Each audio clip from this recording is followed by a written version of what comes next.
Welcome to my YouTube automotive channel. In today's video I have a 2013 Chevy Equinox and I will show you which fuse to check in case your heated seats are not working.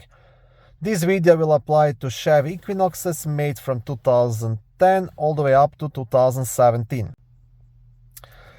Now this video only applies if both of your heated seats are not working, because the fuse is powering both of those.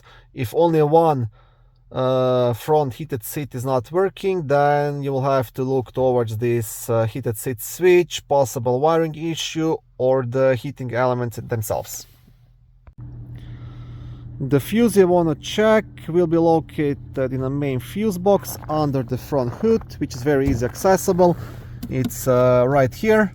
Now to remove the cover, you will have two black tabs, one on this side, one on the opposite side. So you want to press them and lift up to unlock it.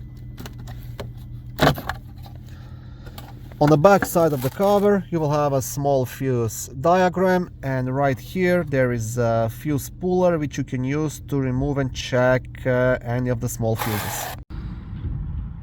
And the front heated seats fuse is fuse number 51, which is a 25 amp fuse located in the bottom right corner. Okay, thank you for watching this short video. I hope it was helpful and educational. If it was, please like it and consider subscribing to my YouTube automotive channel. On my channel there is lots of how-to videos, do-it-yourself videos, car reviews, product reviews and other similar automotive topics.